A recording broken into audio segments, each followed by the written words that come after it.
है? अल्लाह तबारक व तआला का कुरान जब बंदा कब्र में चला जाता है, ये कुरान कहता है बंदा खुदा मेरे साथ आ, मैं तुझे जन्नत में ले जाना चाहता हूँ। अल्लाह तबारक व तआला कुरान से मोहब्बत के सदक़े इंसान को जन्नत दे देता है। इमाम गज़ाली ने जब ये उस औरत से जब ये कहा, औरत की आंखों में आंसू आ गए। वो कहने लगी फिर मैं उम्मीद करती हूँ, मुझे यकीन हो गया इस बात पर कि मेरे शोहर की ये जो मोहब्बत थी कुरान की, इसके ज़रिए वो जन्नत में चला गया है। तो सामिन इकराम, ये वो कुरान है। जितनी भी किताबें थी जो पहले मैं बात कर रहा था, जितनी भी किताबें, किसी किताब ने अपना तारफ़ नहीं करवाया। अगर कुरान से पूछा जाए, ए कुरान मजीद तुझे नाज़िल किसने किया? अब बता, कुरान मजीद से सवाल किया कि तुझे नाज़िल किसने किया? तो कुरान मजीद ने अपना तारफ़ खुद करवाया, किसी बंदे ने नहीं करवाया। कुरान तारफ़ करवा रहा है। ए कुरान तुझे नाज़िल किसने किया? कुरान कहता है पारा नंबर 19 में, व इन्नहु लतंज़ीलुल रब्बिल आलमीन, मुझे मेरे रब ने, मेरे रब्बुल आलमीन ने मुझे नाज़िल किया। और बेशक ये कुरान रब्बुल आलमीन का उतारा हुआ है। और फिर सवाल किया तुझे कौन लेके आया कुरान, तुझे लाने वाला कौन है? तो कुरान ने फरमाया नज़ला बिही रूहुल अमीन, मुझे लाने वाले जिब्रील अमीन है। तुझे लाने वाला कौन है? मुझे लाने वाले जिब्रील अमीन है। फिर सवाल किया कि तू किस पर नाज़िल हुआ? तो कहा कि मैं तुम्हारे दिलों पर, यानी नबी करीम सल्लल्लाहु अलैहि वसल्लम की शान पर, आपके कल्ब पर मैं नाज़िल हुआ। फिर कुरान मजीद में से सवाल किया गया, ए लारायब सच्ची किताब, अब तू बता तू किस ज़ुबान में नाज़िल हुई? तो कहा कि बिल्लिसानी अरबी मुबीन, रोशन अरबी ज़ुबान में मैं नाज़िल हुई। फिर कुरान से पूछा कि तू कब आया? तो कुरान ने जवाब दिया शहरु रमज़ान अल्लज़ी उन्ज़िला फ़ीहिल कुरान, रमज़ान के महीने में कुरान मजीद को नाज़िल किया गया। फिर कुरान से पूछा कि कुरान बता तू दिन को आया या तू रात को आया? कुरान ने कहा इन्ना अंज़लनाहु फ़ी लैलतिल क़द्र, बेशक हमने कुरान मजीद को लैलतुल क़द्र की रात में उतारा, लैलतुल क़द्र को उतारा। फिर कुरान मजीद से पूछा गया, ए किताब, ए लारैब किताब, अब तू बता तू कैसे नाज़िल हुई? वो कहती है कि मैं अल्लाह के हुक्म से जिब्रील अमीन के ज़रिए मोहम्मद मुस्तफ़ा पर नाज़िल हुई। ए किताब बता तेरा नाज़िल होने का अंदाज़ क्या है?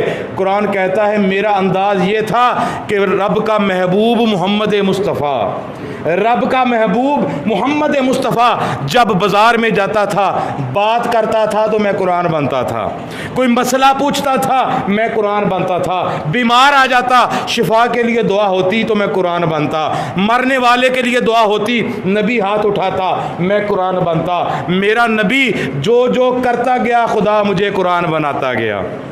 यानी जितने नबी पहले आए उनको एक किताब दे दी गई, उनको किताब दे दी कि ये ले जो तुम्हारा कानून है। ना वो नबी उससे बढ़ा सकते थे, ना वो नबी उनसे कम कर सकते थे।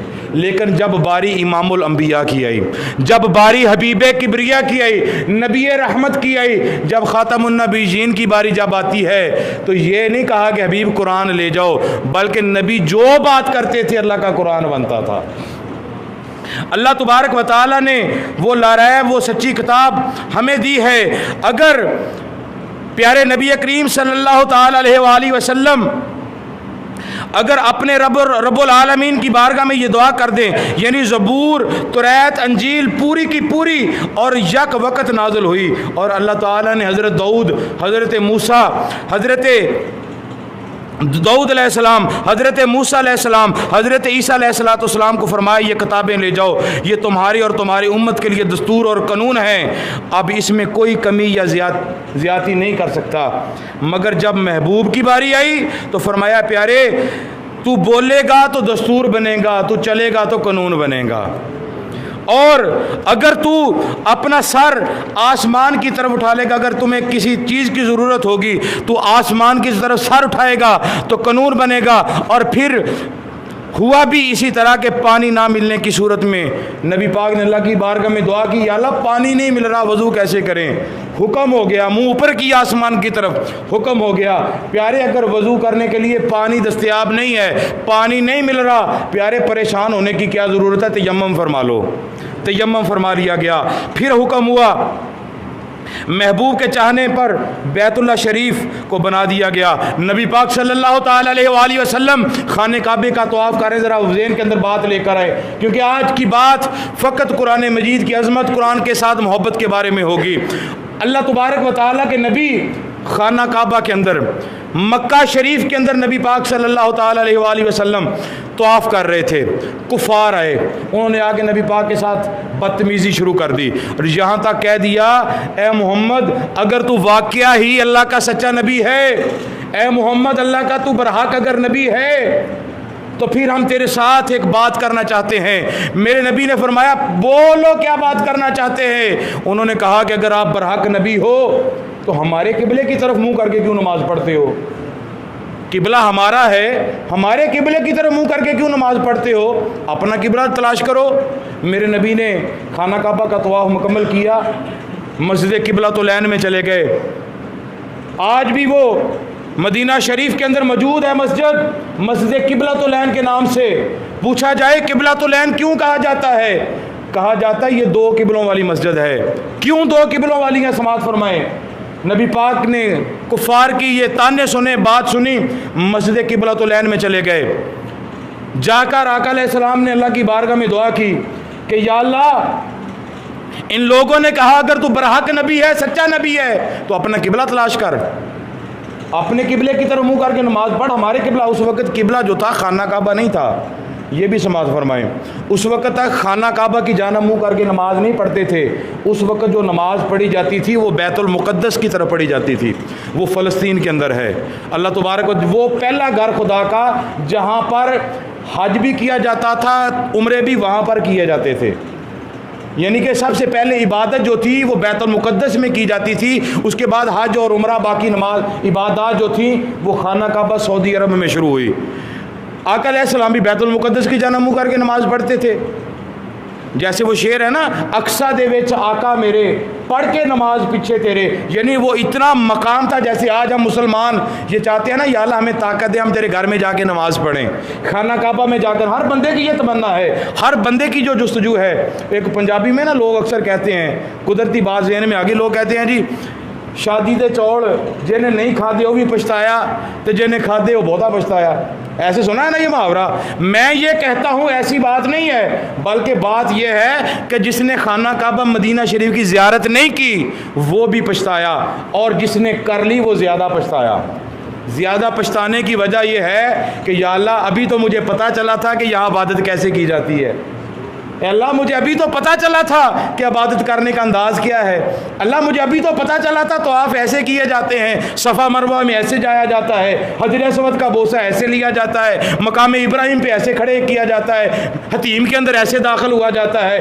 या अल्लाह, मुझे अभी तो पता चला था, अभी पता चला था कि हम मुज़ल्फ़ा के अंदर, हतीम के अंदर, बाकी मकाम पर नमाज ऐसे पढ़ते हैं, मदीना में दाखिल होते हैं, रियाज़ुल जन्नह में इस वक्त जाया जाता है, ऐसे जाया जाता है, रोज़ा रखने के बाद फलां जगह पे बैठते थे तो इफ्तारी के लिए इंतज़ाम होता था। या अल्लाह, हमें तो अभी पता चला था। जब पता चला तो हमारे दिन पूरे हो गए। वीज़े वाले ने बता दिया तेरा वीज़ा ख़त्म हो रहा है, टिकट वाले ने बता दिया तेरी टिकट ख़त्म हो रही है, तेरे मुल्क में वापस जाने की तैयारी अपनी कर ले। यानी कि यह पछतावा है। जब बंदा मदीना को छोड़ता है ना, वो मंजर ही अलग होता है यार, क्या बताऊं। वो ऐसा मंजर होता है, ऐसा इंसान को महसूस होता है जैसा इंसान का कोई अपना फौत हो गया हो, उसे दफन करने के बगैर ही बंदा आ रहा है। कभी आपने महसूस किया ना फौतगी वाले घर का मंजर? जब मैयत को उठाया जाता है, बेटियां रोतियां है, हमारे बाप को ले चले, अभी रुक जाओ, हमने बाप का चेहरा देखना है, हमारे भाई को ले जा रहे हो, अभी रुक जाओ। वैन सुनते हैं ना आप, रोते हैं ना लोग। जितना वो दुख होता है, इसी तरह जब मदीने को छोड़ा जाता है, मदीना शरीफ बंदा छोड़ के जब वापस आता है, अल्लाह के घर को जब बंदा छोड़ के वापस आता है, ये मंजर भी वही होता है, इससे भी बल्कि बढ़ के होता है। क्योंकि घर में आकर हम कब्र पे चले जाएंगे, लेकिन पता नहीं अल्लाह ताला दोबारा खाने काबे में बुलाएगा या नहीं, पता नहीं ज़िंदगी की शाम हो जाएगी। तो नबी पाक सल्लल्लाहु ताला अलैहि वसल्लम मस्जिद किबलतुल ऐन के अंदर गए, जाके नमाज पढ़ी। नमाज के अंदर नबी का सर उठाना था। वो बात जो मैंने की ना, अल्लाह ताला ने फरमाया कि हबीब, तेरा आसमान की तरफ सर उठाना ही मैं खुदा के लिए काफ़ी है, जो तू सोचेगा वैसे ही हो जाएगा। नबी पाक सल्लल्लाहु ताला अलैहि वसल्लम ने उस मस्जिद के अंदर, मस्जिद किबलतुलैन के अंदर मेरे आका ने सर आसमान की तरफ उठाया नमाज पढ़ते हुए। नमाज मिसाल के तौर पे भी मेरी तरफ गौर करें, हम नमाज पढ़ते ना, ये मेरे पीछे मेहराब है, ऐसी है ना, सभी लोगों का मुंह इधर हो जाएगा, इमाम का मुंह भी इधर हो जाएगा। तो मुझे बताओ, जब आप सलाम फेरो तो इमाम का मुंह आपकी जानब हो, आप हैरान होंगे कि नहीं होंगे? बोलो यार, हैरान होंगे ना जी। हम नमाज पढ़ रहे तो मुंह और जानब था, सलाम फेरा मुंह और जानब हो गया। इसकी क्या वजह है? इसकी वजह ये थी, नबी पाक नमाज पढ़ रहे थे मस्जिद किबलतुलैन के अंदर, अल्लाह की बारगाह में आसमान की तरफ सर उठाया, या अल्लाह ये कुफार कह रहे हैं अगर तू सच्चा नबी है, हक पे नबी है, तो अपना किबला तलाश कर, हमारे किबले की जाना मुँह करके क्यों नमाज पढ़ रहे?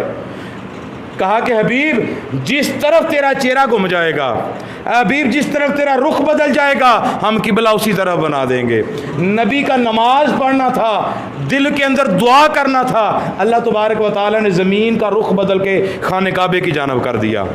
उस दिन से लेकर आज तक लोग खाना काबा की तरफ मुंह करके नमाज पढ़ते हैं। मालूम हुआ नबी का मुंह जिधर हो जाता है, अल्लाह ताला अपना गारी उस जानब बना लेता है, लोगों का नमाज पढ़ने का तरीका ही उस जानब कर देता है। वो मेरे प्यारे नबी करीम सल्लल्लाहु अलैहि वसल्लम ने फरमाया, दीन में जबर नहीं है।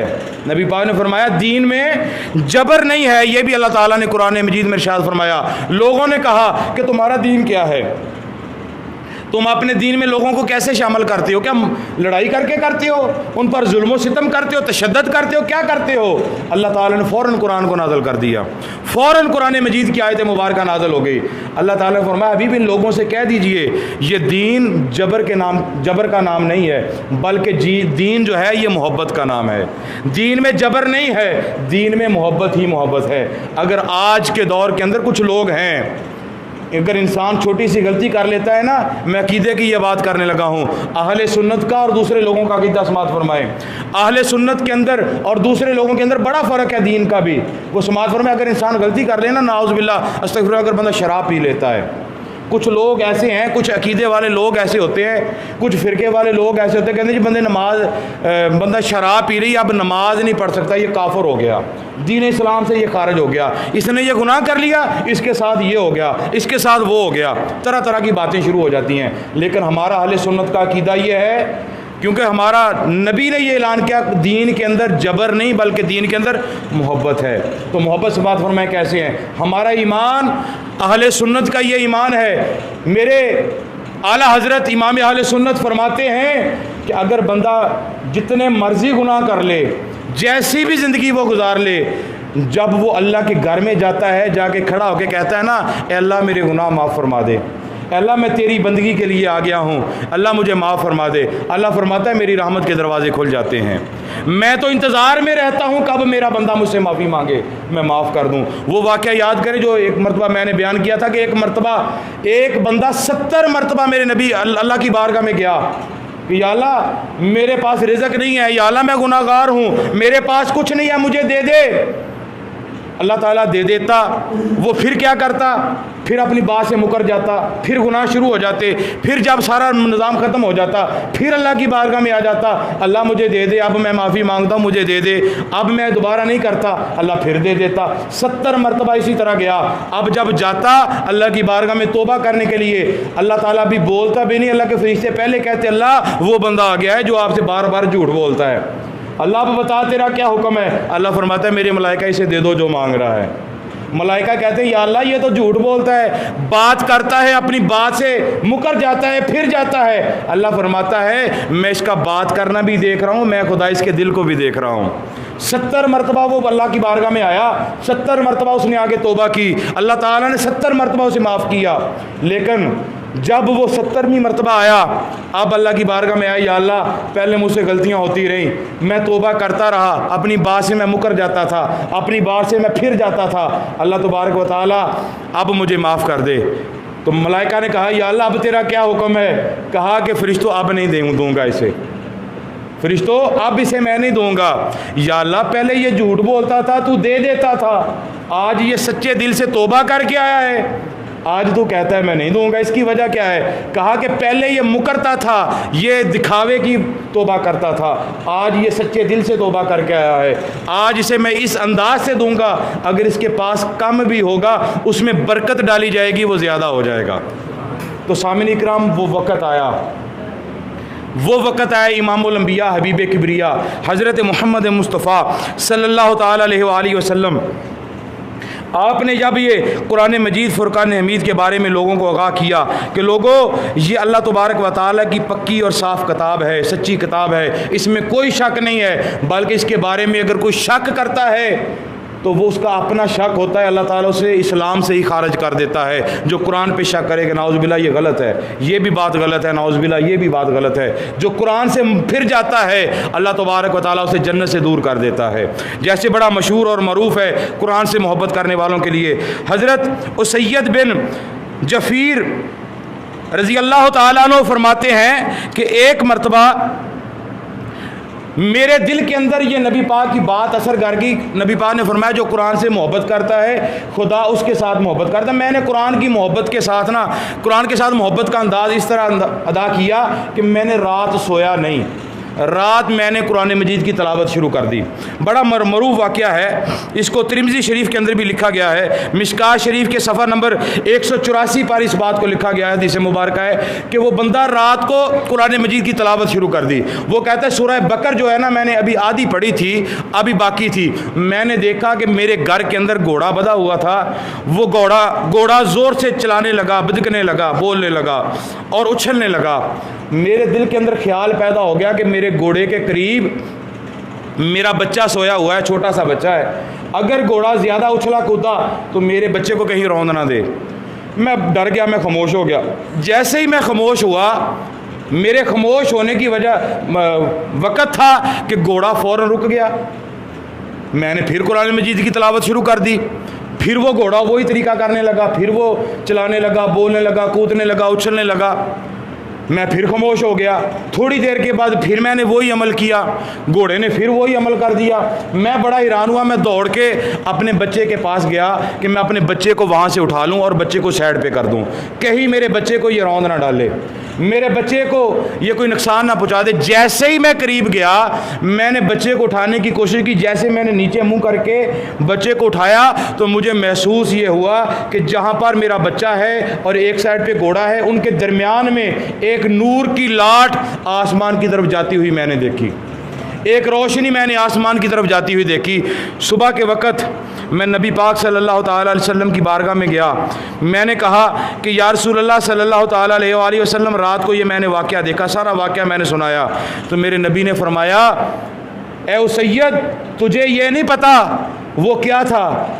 अगर तू सारी रात कुरान पढ़ता रहता, उसकी जानब नज़र ना करता, उसकी जानब ख्याल ना करता, सारी रात कुरान की तू तलावत करता रहता, सुबह तक तू तलावत करता, सुबह फजर की नमाज़ पढ़ता, नमाज के वक़्त जो लोग उठते, नमाज के लिए उठते, जब वो उनकी आँख खुलती आसमान को देखते, उस वक़्त ये जाती हुई रोशनी देखते और मुझे आगे पूछते, और मैं बताता ये रोशनी नहीं थी बल्कि अल्लाह तबारक व तआला के नूरानी फ़रिश्ते थे जो तलावत कुरान को सुनने के लिए आ रहे थे। वो फरिश्ते थे जो तलावत कुरान सुन रहे थे, और जब तूने कुरान मजीद की तलावत को बंद किया, ख़त्म की, वो फरिश्ते आसमान की तरफ चले गए। तो सामिन इकराम, अल्लाह तबारक व तआला के प्यारे हबीब सल्लल्लाहु ताला अलैहि वसल्लम ने इरशाद फरमाया, जो बंदा कुरान के साथ मोहब्बत करता है, कुरान के साथ जो बंदा प्यार करता है, उसका अल्लाह तबारक व तआला बड़ा मकाम लिख देता है। किसी ने पूछा इमाम गज़ाली से, हुज़ूर बताएं कुरान क्या है, कुरान मजीद है क्या? इमाम गज़ाली फरमाते हैं कुरान मजीद एक किताब है। हुज़ूर कैसी किताब है?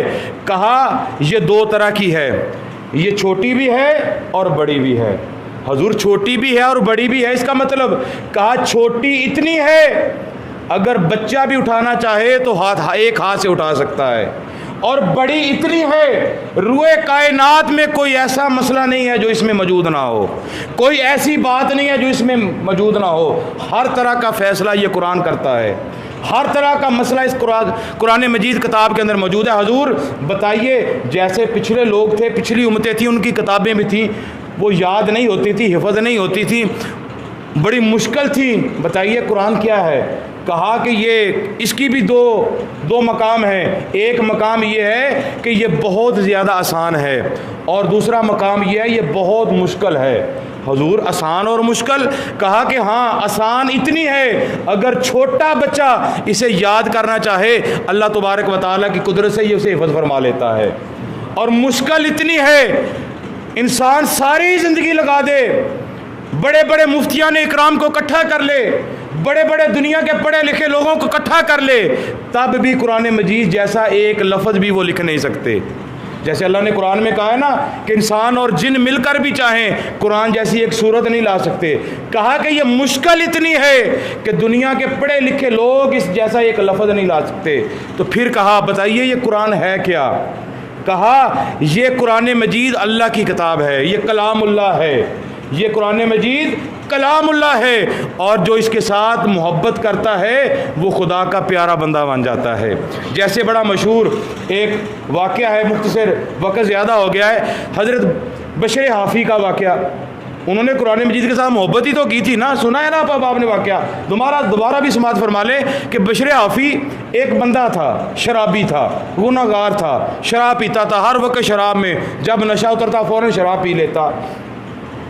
एक दिन ये हुआ, आप अपनी ज़िंदगी के बारे में यूँ बताते हैं कि मैं बाज़ार में जा रहा था। बशर हाफ़ी फरमाते हैं मैं बाज़ार में जा रहा था, मैंने शराब पी हुई थी, नशा मुझे फुल था। मैं बाज़ार में जा रहा था तो मैंने देखा कि बाज़ार में एक कागज़ पर अल्लाह का कुरान लिखा हुआ है, अल्लाह के कुरान की आयत बिस्मिल्लाहिर्रहमानिर्रहीम लिखी हुई है। बशर हाफ़ी ने पता क्या किया, अंदाज़ देखें, उसने कागज़ को उठाया, उसको मिट्टी लगी हुई थी साफ़ किया, साफ़ करने के बाद चूमा, सीने से लगाया, और अदब के साथ एक दीवार के एक रखने में, जिसे हम सराख कहते हैं, एक रखने में उसे रख दिया। और दिल के अंदर ये ख्याल आया कि कहीं बेअदबी ना हो जाए। बेअदबी के बारे में एक बात ज़हन में आ गई, इस वाक़े को आगे चलाता हूँ। एक दो अल्लाह के वली थे, वो किसी के घर मेहमान चले गए, वहाँ पर खाना खाया, सोए। जब सोने के लिए बिस्तर पर लेटे ना, तो मालूम ये हुआ कि उस रोशनदान के अंदर कुरान मजीद पड़ा हुआ है, और कुरान के साथ इतनी मोहब्बत थी, दिल के अंदर ख्याल आया कि अगर हम सो गए तो कुरान की कहीं बेअदबी ना हो जाए, हमारे पाँव ना चले जाएं, हमारे साथ हमसे कुछ गुस्ताखी ना हो जाए। दिल के अंदर खौफ पैदा हो गया। तो आपस में बात की, चलो हम घर वालों को बुलाते हैं और कहते हैं कि इस कुरान मजीद को उठा के दूसरे कमरे में रख लो। अब मोहब्बत की बात ज़रा गौर से सुनना, एक हम भी लोग हैं, ये दुख के साथ में बात करने लगे, एक हम लोग हैं, हमें पता ही नहीं होता, वज़ू करने का नहीं पता होता, कुरान मजीद ले आते हैं, छोटी सी लड़ाई हो जाती है, छोटी सी तलख कलामी हो जाती है, रख कुरान से हाथ, या मुझे कसम है कुरान की, छोटी सी बात पर। लेकिन कुरान कसमों वाला नहीं है, कुरान पढ़ने के लिए आया है, कसमें उठाने वाला नहीं है। ये कुरान मजीद के अंदर फ़ैसले लिखे हैं, हाथ उठाने से फ़ैसला नहीं होता, इस पर हाथ रखने से फ़ैसला नहीं होता। कुरान अंदर से फ़ैसले करता है, जब बंदा पढ़ता है पता चलता है ये मसला क्या है, मैंने गलत क्या किया। लेकिन नाउज़ बिल्लाह अस्तग़फिरुल्लाह, मैं बार बार ये आपको कहना चाहता हूँ, कुरान की बेअदबी ना किया करें। ये इतनी बात पर रख कुरान पे हाथ, मैं कुरान की कसम खाता हूँ मेरे साथ ये हो जाए अगर मैंने ऐसा किया हो। बोलो ऐसा हमारे माशरे में बात नहीं है, बोलो यार ऐसी बात है कि नहीं है। लेकिन ये कुरान की बेअदबी है। अगर एक बंदा बेअदबी कर दे, अल्लाह ऐलान कर दे, हम कह देते हैं फलां बंदा गुस्ताख हो गया जी, उसने ये काम कर दिया। जो हमसे गुस्ताखियाँ यार हो रही हैं, जो हमसे बेअदबी हो रही है, कभी वो भी गौर किया करो। कुरान मजीद हमने कस्में उठाने के लिए आज का रखे हुए हैं। कुरान मजीद किन घरों में नहीं होता, हर घर में कुरान मजीद है। लेकिन पढ़ने की जब बात आती है जी, हमारे घर में कुरान मजीद है जी, पढ़ने वाले कितने हैं पता नहीं।